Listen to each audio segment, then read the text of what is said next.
तो चलो अब हम लोग एसर्शन रीजन करने वाले हैं। Assertion reason questions of the chapter atoms and molecules. Are you guys ready? Yes, are you guys ready? तो ready steady go, fire emojis बना दीजिए and let us start with the assertion reason. First question on your screen, all molecules contain atoms. अब देखो assertion reason है तो obviously आपको बहुत ही अच्छी तरीके से स्टेटमेंट्स रीड करने पड़ेंगे एंड उसके बाद में रीजन का स्टेटमेंट भी रीड करना पड़ेगा and then you can tell कि कौन सा स्टेटमेंट सही है एंड कौन सा गलत है। ओके, तो फर्स्ट क्वेश्चन आ चुका है, ऑल मॉलिक्यूल्स कंटेन एटम्स। क्या सारे मॉलिक्यूल्स में एटम्स रहते हैं? यस, एटम्स तो रहते ही, एटम्स के बिना तो है ही नहीं जिंदगी, तो ये तो करेक्ट है। Molecules are made by chemical bonding of two or more atoms. Molecules दो या ज्यादा एटम से बनता है, ये भी सही है, राइट? ये भी सही है। बताइए इसका answer.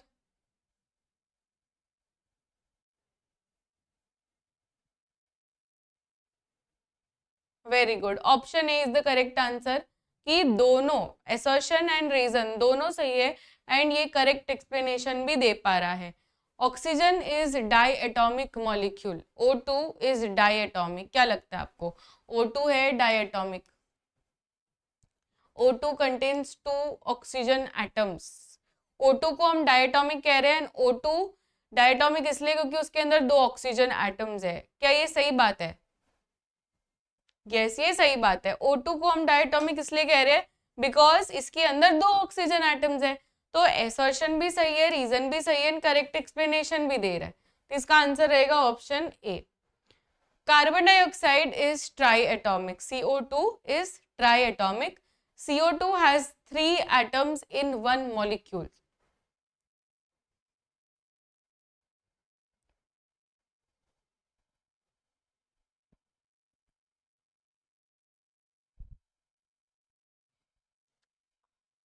Carbon dioxide is triatomic, ये तो ट्राइएटॉमिक है। दिस स्टेटमेंट इज तो एकदम सही। इसमें 3 एटम्स है, ये भी सही है, ये भी इसको करेक्ट एक्सप्लेनेशन दे रहा है। तो क्या रहेगा इसका option A. H2O is heteronuclear molecule. H2O is heteronuclear. Hetero मतलब समझते हो ना, अलग अलग, जिसके अंदर एटम्स हो, अलग अलग एटम्स हो। H2O के अंदर अलग अलग एटम्स हो, is a heteronuclear molecule. H2O contains two types of atoms, hydrogen and oxygen.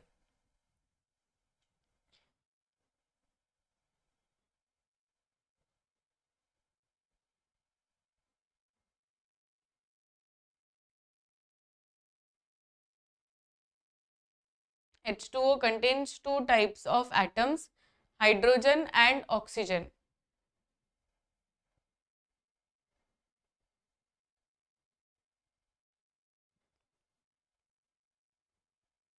तो H2O हेट्रोन्यूक्लियर है, ये तो एकदम सही है। एंड इसके पास दो तरीके के एटम्स है, मतलब दो तरीके के एलिमेंट्स है, इसलिए ही तो हम इसे कहते हैं हेट्रोन्यूक्लियर। तो H2O मतलब क्या, हाइड्रोजन के अलग एंड ऑक्सीजन के अलग। तो इसमें दो तरीके के आपको एटम्स मिलते हैं, इसमें भी ये करेक्ट एक्सप्लेनेशन दे रहा है। Option A again. Atomicity of P4 is 4. P4 molecule contains 4 phosphorus atoms. P4 है, एटोमिसिटी का 4 है, क्या राइट है? यस, ये राइट है। एटोमिसिटी का मतलब क्या है कि नंबर ऑफ एटम्स, जिसे हम कहते हैं दैट इज एटोमिसिटी। तो atomicity of P4 is 4 because उसके अंदर 4 एटम्स है। इसमें भी करेक्ट एक्सप्लेनेशन दे रहा है। Molecular mass of H2O is 18U. H2O has 2 hydrogen and 1 oxygen. अब अगर 18, पहले तो ये करिए कि क्या 18 है सच्ची में, क्योंकि H2O का अगर एटॉमिक मास हम प्लस करें तो हाइड्रोजन का 2 इंटू 1 प्लस 16, इसका हो रहा है 18U। तो ये तो एकदम सही है। क्या ये सही है? यस, ये भी सही है। तो इसमें बी आंसर होगा ऑप्शन ए। नेक्स्ट क्वेश्चन आ चुका है आपके स्क्रीन पर, सॉल्व करिए।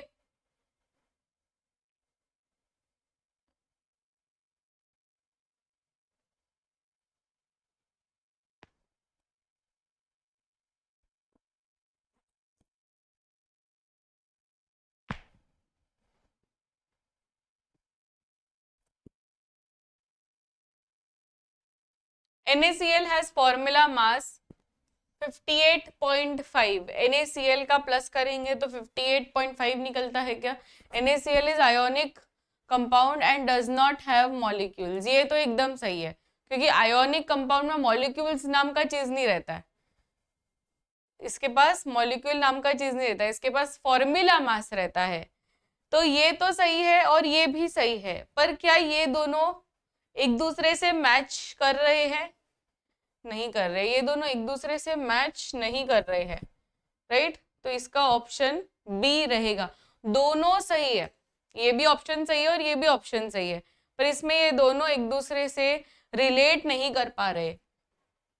Atoms of same element are always identical. Atoms of same element मतलब हाइड्रोजन हो गया या ऑक्सीजन हो गया, सेम एलिमेंट के जो एटम्स होते हैं ना, वो सारे के सारे आइडेंटिकल होते हैं, ये बोल रहे हैं यहाँ पर। Isotopes of an element have same atomic number but different atomic mass number. Isotope का मतलब क्या है? Same atomic number and different atomic mass number. क्या ये सही है? आइसोटोप्स, इसमें ऑप्शन गलत भी हो सकता है, तो इसमें आप मत ट्रस्ट करना, क्योंकि असर्शन रीजन में प्रिंटिंग मिस्टेक हमेशा रहती है।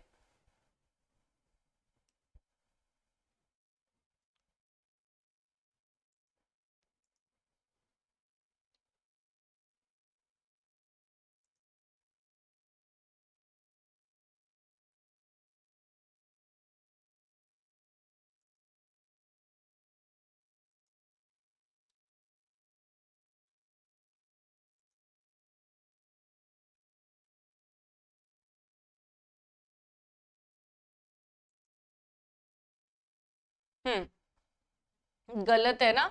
Same atomic number but different atomic mass number, यही सही होता है, right? Atoms of same element are always identical, ये भी सही है। तो इसमें दोनों ही चीजें सही है, एंड ऑप्शन सी नहीं होगा। ऑप्शन यहाँ पर same element are always identical and atoms of different isotopes are different, इसमें ऑप्शन बी रहेगा, बिकॉज यहाँ पे दोनों अलग अलग बातें कर रहे हैं, दोनों के स्टेटमेंट सही है। अब ये वाला जो ये डाल्टन्स एटॉमिक थ्योरी का है फर्स्ट जो पॉइंट है, राइट, एंड जो रीजन दिया है वो अलग है, वो आइसोटोप्स के बारे में। तो दोनों के स्टेटमेंट सही है और दोनों रिलेट नहीं कर रहे हैं कहीं से भी। Next question, law of conservation of mass is valid in chemical reactions. Law of conservation of mass is valid in chemical reactions.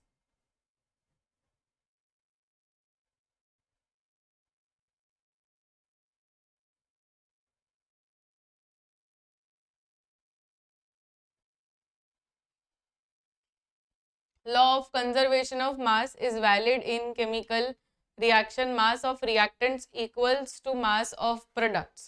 Mass of reactants is equal to mass of products. ये सही है, and law of conservation of mass chemical reactions में valid रहता है, दोनों statement सही है, right? इसमें क्या होगा? ऑप्शन ए होगा।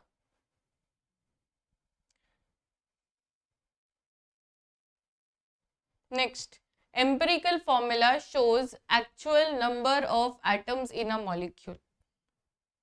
सही है ये? एम्पेरिकल फॉर्मूला मतलब क्या? क्या ये एक्चुअल नंबर बोलता है आपको? जैसे कि हम लोगों ने देखा था H2O2 का एम्पेरिकल फॉर्मूला HO है, तो इसमें तो अलग ही कुछ हो गया है ना, इसमें तो कुछ अलग ही हो गया। तो empirical formula does not show, empirical formula does not show actual number, actual number नहीं दिखाता है। तो क्या दिखाता है ये सिंपलेस्ट रेशियो वाला दिखाता है, तो ये रॉन्ग हो गया। A is false. Molecular formula is always a multiple of empirical formula, ये सही है, ये वाला सही है। तो A is false but R is true. Option D सभी को मिला, option D is the correct answer.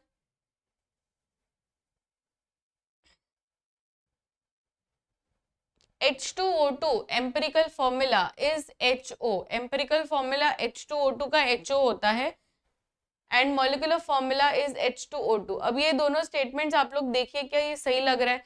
Molecular formula H2O2 बोला है, एम्पेरिकल फॉर्मूला HO बोला है। आपको क्या लग रहा है, ये एकदम सही है कि कुछ गड़बड़ हो रही है? कुछ भी गड़बड़ नहीं हो रही है, क्योंकि एम्पेरिकल फॉर्मूला इसका HO है, मॉलिक्यूलर फॉर्मूला H2O2 है, एकदम सही दिया गया है। Option A will be the correct answer.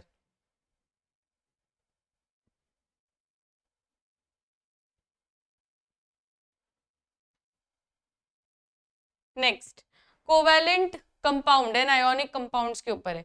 Covalent compounds में क्या होता है ना, शेयरिंग ऑफ इलेक्ट्रॉन्स होता है, जबकि हम लोगों ने ionic compounds, when we were making chemical compounds we saw valency नाम का कोई चीज रहता है, राइट। तो वैलेंसी मतलब का कि कितने नंबर ऑफ इलेक्ट्रॉन्स या तो डोनेट या तो एक्सेप्ट हो रहे हैं। पर अगर किसी का वैलेंस इलेक्ट्रॉन्स कुछ इस तरीके से हो, अब आपको पता है कि लास्ट ऑर्बिट में 8 इलेक्ट्रॉन्स होने चाहिए, राइट। या तो पूरे 8 करो या तो करो ही मत। तो इसमें तो ये तो बीच का अटक गया, या चार चार नंबर मतलब क्या, ना वो डोनेट कर सकता है ना वो एक्सेप्ट कर सकता है 4 electrons to make the orbit full. तो ये क्या हो जाता है, ये अनस्टेबल हो जाता है। बट इसको स्टेबल करने के लिए ये कर लेगा शेयरिंग ऑफ इलेक्ट्रॉन्स। क्या करेगा ये, sharing of electrons. Sharing of electrons करेगा तो कोवैलेंट बॉन्ड में हमेशा शेयरिंग ऑफ इलेक्ट्रॉन्स होता है। एंड ट्रांसफर किस में होता है, आयोनिक बॉन्ड में होता है, transfer of electrons. So both of the statements are true. क्या ये बात समझ में आई एवरीवन? ठीक है, तो यहाँ पर असर्शन रीजन समाप्त होता है।